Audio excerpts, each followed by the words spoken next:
You and I have a rendezvous with destiny.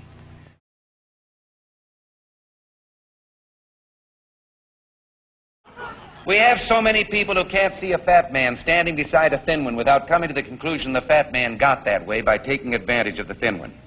So they're going to solve all the problems of human misery through government and government planning. Well, now, if government planning and welfare had the answer, and they've had almost 30 years of it, shouldn't we expect government to read the score to us once in a while? Shouldn't they be telling us about the decline each year in the number of people needing help, the reduction in the need for public housing? But the reverse is true. Each year the need grows greater, the program grows greater. For 3 decades we've sought to solve the problems of unemployment through government planning, and the more the plans fail, the more the planners plan. No government ever voluntarily reduces itself in size. So government programs, once launched, never disappear. Actually, a government bureau is the nearest thing to eternal life we'll ever see on this earth. Not too long ago, a judge called me here in Los Angeles. He told me that a young woman who'd come before him for a divorce. She had 6 children, was pregnant with her 7th. Under his questioning, she revealed her husband was a laborer earning $250 a month. She wanted the divorce to get an $80 raise. She's eligible for $330 a month in the Aid to Dependent Children program. She got the idea from 2 women in her neighborhood who'd already done that very thing.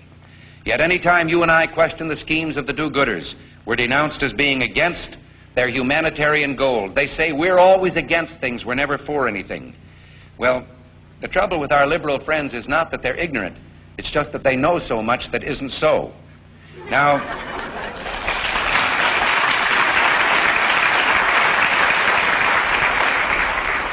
we're for a provision that destitution should not follow unemployment by reason of old age. And to that end, we've accepted Social Security as a step toward meeting the problem. But we're against those entrusted with this program when they practice deception regarding its fiscal shortcomings, when they charge that any criticism of the program means that we want to end payments to those people who depend on them for a livelihood. They've called it insurance to us in 100 million pieces of literature.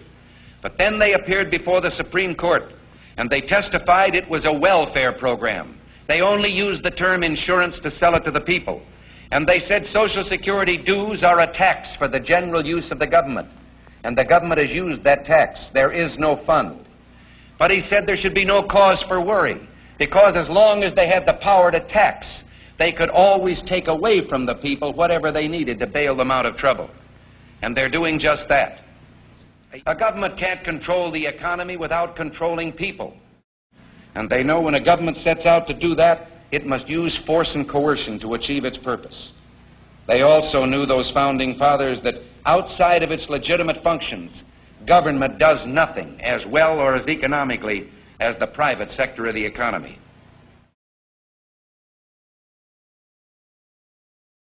Back in 1936, Mr. Democrat himself, Al Smith, the great American, came before the American people and charged that the leadership of his party was taking the party of Jefferson, Jackson, and Cleveland down the road under the banners of Marx, Lenin, and Stalin. And he walked away from his party, and he never returned till the day he died. Because to this day, the leadership of that party has been taking that party, that honorable party, down the road in the image of the Labour Socialist Party of England. Now, it doesn't require expropriation or confiscation of private property or business to impose socialism on a people. What does it mean whether you hold the deed to or the title to your business or property if the government holds the power of life and death over that business or property? And such machinery already exists. The government can find some charge to bring against any concern it chooses to prosecute. Every businessman has his own tale of harassment. Somewhere a perversion has taken place. Our natural unalienable rights are now considered to be a dispensation of government, and freedom has never been so fragile, so close to slipping from our grasp as it is at this moment. Our Democratic opponents seem unwilling to debate these issues. They want to make you and I believe that this is a contest between 2 men.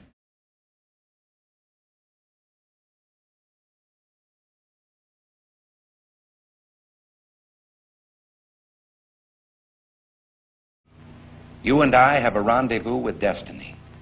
We'll preserve for our children this, the last best hope of man on earth, or we'll sentence them to take the last step into 1,000 years of darkness.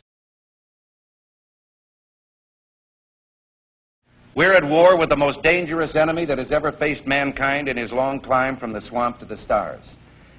And it's been said if we lose that war, and in so doing lose this way of freedom of ours, history will record with the greatest astonishment that those who had the most to lose did the least to prevent its happening.